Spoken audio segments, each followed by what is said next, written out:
Halo guys, di video kali ini kita akan bahas tentang sosok Mas Ajeng Ngasirah Ibunda R.A. Kartini.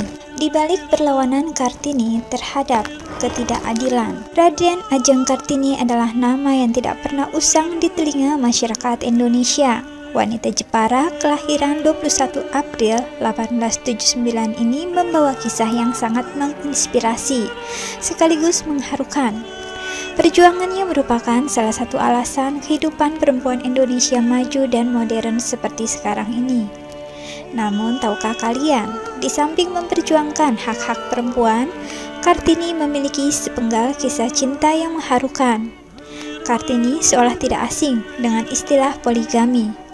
Ibunya, M.A. Ngasirah, bukanlah satu-satunya istri dari ayahnya, Raden Mas Adipati Aryo Sosroningrat. Mas Ajeng Ngasirah, gelar yang disandang oleh seorang pembatik setelah menikah dengan Raden Mas Samingun. Dia adalah putri seorang mandor perkebunan gula di Mayong. Ayahnya bernama Modi Rono dan ibunya bernama Siti Aminah. Si perempuan sederhana itu seperti ketiban sampur. Raden Mas Samingun adalah putra seorang bupati yang kaya raya dan memiliki karir cemerlang. Suaminya itu juga berwajah tampan sedikit Arab-Araban. Karirnya diperkirakan melesat dengan cepat karena ia adalah sangat sedikit dari Wodono yang bisa berbahasa Belanda. Saat itu ia menjadi Wedono di Mayong, sebuah distrik di Kabupaten Jepara. Benar saja, 9 tahun kemudian suaminya menjadi bupati di Jepara. Meski itu artinya ia harus lengser menjadi selir, karena memiliki Raden Ayu adalah syarat menjadi bupati pada zaman kolonial. Pernikahan itu dilangsungkan pada tahun 1872. Tidak ada data pendukung tentang bagaimana pernikahan antara putra bangsawan dengan rakyat jelata tersebut berlangsung. Apakah dirayakan secara meriah atau hanya senyap? Satu yang pasti, pernikahan tersebut tercatat secara resmi dan sah. Semua akta putra dan putri menorehkan namanya menjadi ibu kandung. Ngasirah cukup rajin melahirkan anak. Jarak antara putra dan putrinya berjarak 1 hingga 4 tahun. Ia memiliki 8 orang anak. Dalam buku Kartini, Guru Emansipasi Perempuan Nusantara yang ditulis Redi Susanto diceritakan jika Kartini lahir di dalam gedung keasisten wedanaan. Sang ayah, Sosroningrat, mengadakan kenduri bubur merah dan bubur putih untuk bayi perempuan yang kemudian diberi nama Kartini. Seorang pengamat sejarah, Edi Tegus Julianto, yang pernah mengenyam pendidikan di UKDW Yogyakarta dan Universitas Putra Bangsa Surabaya, mengatakan bahwa Ngasirah, ibu kandung Kartini, bukan keturunan darah biru. Karena aturan kolonial, Sosroningrat akhirnya menikahi Raden Ajeng Wujan, keturunan dari Raja Madura.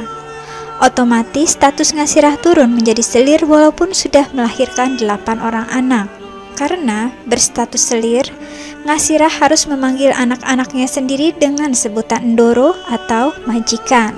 Dan putra-putri Ngasirah diharuskan memanggil Ngasirah dengan sebutan Yu atau panggilan untuk perempuan abdi dalem. Sebagai selir, Ngasirah pun tidak berhak tinggal di rumah utama kabupaten melainkan tinggal di bagian belakang pendapa. Namun, Kartini lebih sering memilih tinggal dengan Ngasirah dan menolak memanggilnya Yu. Kartini pun memberikan isyarat mau menikah jika ibu kandungnya itu dibebaskan masuk pendopo.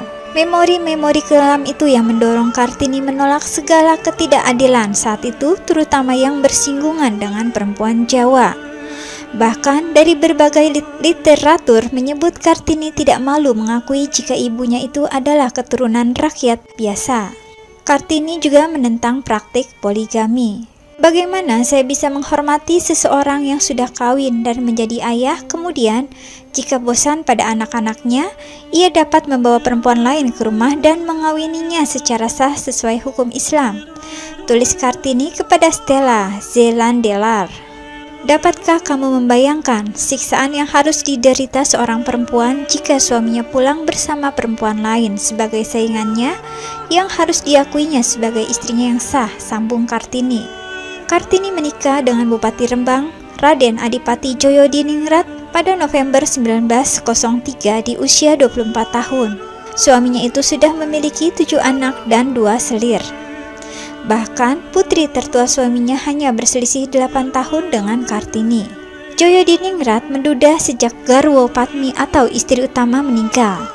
Selain permintaan agar sang ibu bisa masuk ke pendopo, Kartini juga mengajukan syarat lain untuk menerima pinangan sang Bupati Rembang.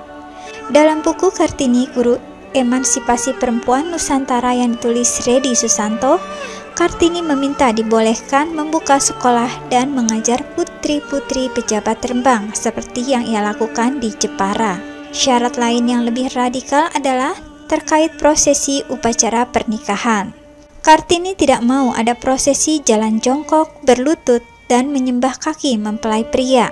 Terakhir, dia akan berbicara bahasa Jawa ngoko, bukan kromo inggil pada suaminya, untuk menegaskan bahwa seorang istri harus sederajat. Semua syarat yang diajukan Kartini diterima oleh Joyodiningrat. Selain karena pemikirannya yang modern, Kartini ternyata sosok yang dikagumi mendiang istri Joyodiningrat, Sukarmila. Sebelum meninggal, sang istri berpesan agar Joyodiningrat menikah dengan Kartini.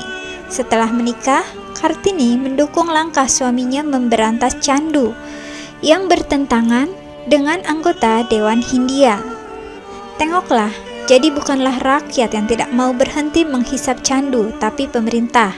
Pahit tapi benar, kutuk terhadap orang Jawa adalah suatu kekuatan hidup bagi pemerintah. Tulis Kartini kepada Nyonya Aben Danon pada 10 Agustus 1904. Kartini tutup usia pada tanggal 17 September 1904, 4 hari setelah melahirkan putra pertama sekaligus anak terakhirnya, yaitu Susalit Joyodiningrat. Ia wafat di usia 25 tahun. Kartini dimakamkan di Desa Bulu, Kecamatan Bulu, Rembang, Jawa Tengah.